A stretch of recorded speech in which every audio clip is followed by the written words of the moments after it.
Hello, I'm Lesley, one of the coordinators of the Early Development and Inclusion team, part of West Berkshire's Learning Support Service. Welcome to Building Meaningful Interactions with Children with SEND. This is part of a series of training evenings and videos looking at successful inclusion. You'll find PowerPoints, training videos and other resources on these links. Questions that previous sessions have addressed are: how can we adapt our environment and staffing to meet SEND needs? How can we settle children in our settings when they don't seem to feel safe?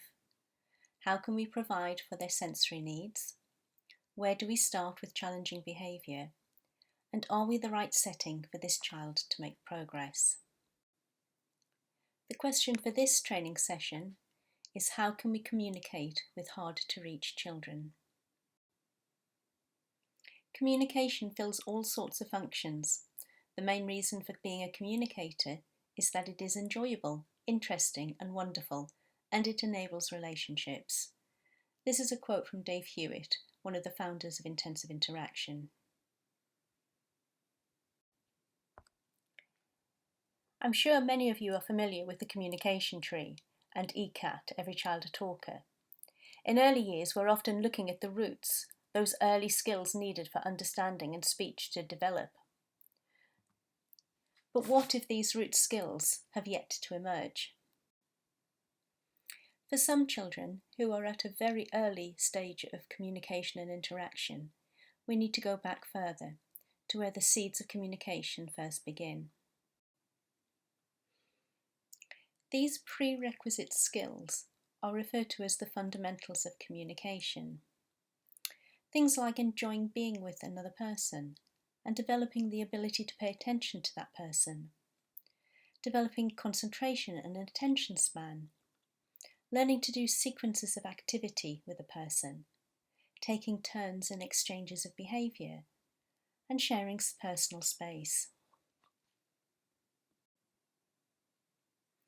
Other fundamental skills include learning to regulate and control arousal levels, using and understanding eye contact, facial expressions, and other non-verbal communications, using and understanding physical contact, and learning to vocalise and use those vocalisations meaningfully. And if we take into account the emotional and psychological developments, there's a lot more. Things like knowing that others care and learning to care, enjoying being with another person, making those connections and bonds, attachment and attunement, which we've covered in a previous session, self-security, that sense of feeling secure and safe and calm, self-esteem and learning about your sense of self, identifying your own feelings and seeing the same feelings in other people, and gradually beginning to understand those feelings, building trust with adults outside of the family as well, and empathy, knowing and caring about how somebody else feels. And there's a lot of research around the right hemisphere brain development, and that all of this early emotional learning prepares the brain for later higher functions. In the previous session, Joe introduced the Dingley's Promise SEND assessment tool. It's worth comparing, as many of the emerging skills in these assessment sheets build on those fundamental skills, especially around communication and interaction, and social and emotional development. So how do we start learning to communicate? I want you to consider the natural interactions we have with babies, those special moments where we have no motivation other than purely enjoying the moment. We use our gaze, our voice, our body and our posture, and we animate our facial expressions.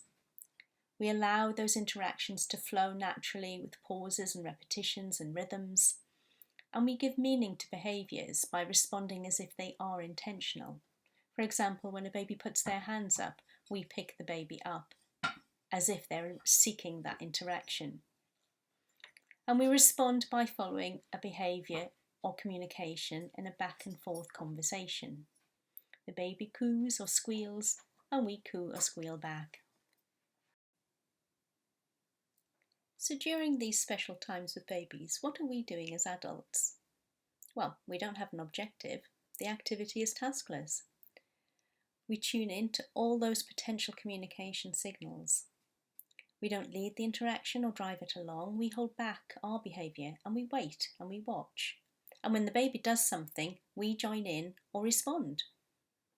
When the baby shows delight, we show delight. When the baby makes a sound, we make that sound back. If there is a special moment created, we try and keep it going, probably by using repetition. And we keep our behaviour simple and therefore understandable and engaging to the baby. But most importantly, we let the baby take the lead. When the children that we're working with have yet to learn those fundamental skills of communication, we need a different approach. Intensive interaction is doing the same as we would with babies, but more consciously and deliberately. What is intensive interaction? Essentially, it's a process that involves two people trying to get along, with them both trying to find common ways of communicating, even if these ways do not involve any words or symbols. You'll find further information on these links, and the videos are definitely worth a watch. Intensive interaction refers to principles rather than rules, recognising that no two children or interaction will ever be the same. Firstly, it's important to tune in. Use those owling techniques: observe, wait, and listen. You could spend 15 minutes observing the child and noting things like where the child prefers to be, what they prefer to do, any movement they make. Is it rhythmical? Are there any sequences to their actions? What toys and activities and tasks do they engage with, and are there any patterns? Look to see what catches the child's eye and listen for any sounds they make, vocal or with objects, and how do they interact with the adults and the other children around them.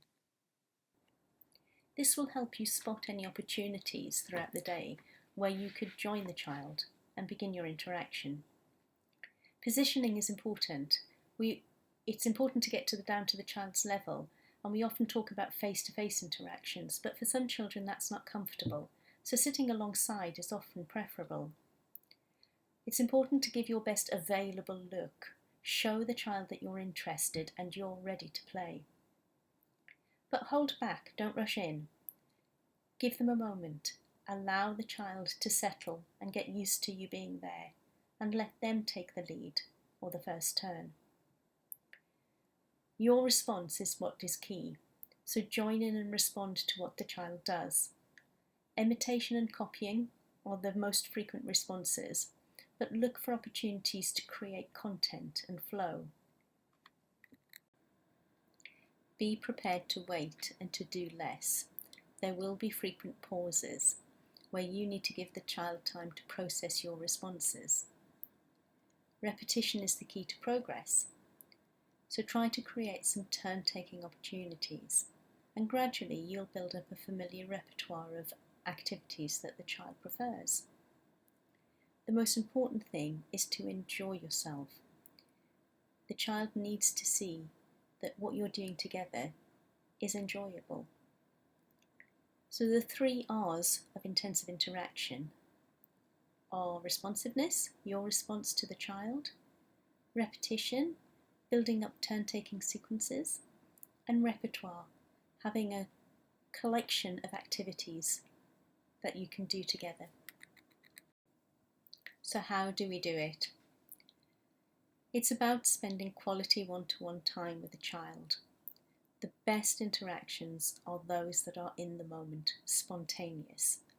You don't necessarily need to go somewhere quiet, although some children might prefer a quieter space or a sensory room to engage with you. The most important thing is to follow the child's lead. Don't go in with a preconceived idea or a plan. Exactly what you do is decided moment by moment in collaboration with the child.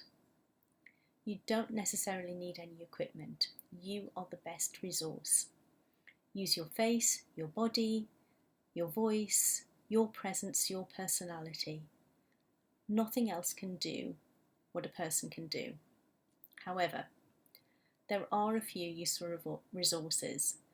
Things like balls, balloons, bubbles, sensory toys, especially those with light and sounds. But I'll talk a little bit more about those later. How long should an interaction last? As long as it needs to. It could be as little as 30 seconds, especially when you first start. But with time, you might find that it builds up to as much as 30 minutes, especially if it's an activity that the child enjoys and you're beginning to build a good bond with them. There is one rule. When the child has had enough, stop. Equally, if the child's not in the right place that day, I probably wouldn't even start. I would leave it until they're in a better mood. Ending an intensive interaction activity can be tricky. Most of the time they just fizzle out when the child's had enough and moves on. But if you do need to end an activity because it's the end of the day or lunchtime, then try to do it gradually. Try to just taper it off. Slow down the interaction, slow down your engagement, and then gradually stop. If you search for intensive interaction online, there are lots of videos that you will be able to watch. These are a couple that I've found that I thought were particularly useful. The first one, because it's all about tuning in and positioning yourself and just gently trying things out to see how the child responds. And the second one is about the importance of pausing and waiting and giving the child time to respond. I wanted to say something about the curiosity programme. This differs from the curiosity approach, which many of you will be familiar with as early years practitioners. The curiosity programme is part of the attention autism, and it's for children who are not yet ready for the stage 1 bucket activity. It has lots of crossover with intensive interaction. In particular, the first of the 4 elements focuses on getting connected, and it uses things like respectful imitation to make that connection and making a playful invitation using sounds and actions the child can relate to. So there's lots of things that are similar to the way you might approach an intensive interaction there. The programme recognises that interaction with children at an early stage of development can be tricky. It does take a lot of patience and practice, and the confidence of parents and practitioners can quickly wane when they feel that progress is slow. The programme seeks to nurture the motivation of those engaging with the child and help them build relationships and skills to support the child's development by making the activities fun and doable. So one of the ways the Curiosity programme differs from intensive interaction is the idea of practicing getting connected for 3 minutes, 3 times per session. In a busy setting where releasing staff for one-to-one work is difficult, this might be a strategy that works for you. We would always suggest aiming for at least 3 minutes, but do follow the child's need and adjust as necessary. Remember, the daily intervention sheets can help keep track of what support strategies are being used and how often, and it helps to see how the child is responding and what adjustments might be needed. Don't be disheartened if your first attempts at intensive interaction don't seem to make much progress. It does take time, and it does take patience, and it does take practice, and it also takes an element of confidence to be able to sit and do these silly things and not worry about who's watching you. If it feels daunting to get started, then here are a few activities from the toolkit that might help. People games are a great starting point. Simple chasing games, tickle games, playing peekaboo, and action rhymes like row, row, row the boat are all a great way to engage with a child. I've yet to meet a child or an adult who doesn't like bubbles, and they're usually my go-to when I've got a tricky child to engage with. In an earlier session, we talked about enabling environments, having resources ready and on hand for when you need them. So a box of sensory toys, where you can just pick something out like a slinky spring and sit near the child and play with it and see if it grabs their interest and their attention. Or a box of enticing toys, where a musical toy like a jack-in-the-box, spinners or balls that flash or jingle in a tube might be just what's needed to gain the child's interest and attention. Usually I find that things with colour, sound and movement are the most enticing. If the child enjoys exploring objects, boxes and containers, then treasure baskets are a good way to begin that interaction.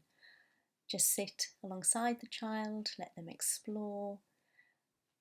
The purpose of treasure baskets is just to have a lot of objects in there that don't necessarily have a set way of playing, so the child can just explore them and have their own ideas. And it's a good opportunity to copy and to show that you're interested in what they're interested in and developing their ideas. You can always offer suggestions of your own and just see if the child copies back, but that's not the purpose. The purpose is just to enjoy the activity together. Recently I found a copy box particularly useful. You can have one box which contains two of everything, or you can have two identical boxes. The principle is the same. Whatever the child picks up, you pick up the same object and you mirror their actions. Don't be surprised if the child then tries to take the thing that you have. That happens quite a lot, and that's fine, just swap.